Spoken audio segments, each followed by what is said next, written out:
Как вы знаете, на ближайшие дни совместная конференция объединила усилия около 150 молодых ученых и наставников не только из ведущих вузов Кыргызстана, но также Беларуси, России и ряда соседних государств Центральной Азии для остро востребованной на сегодняшние задачи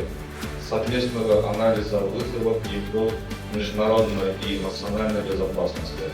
а также для поиска новых мер урегулирования накопившихся проблем.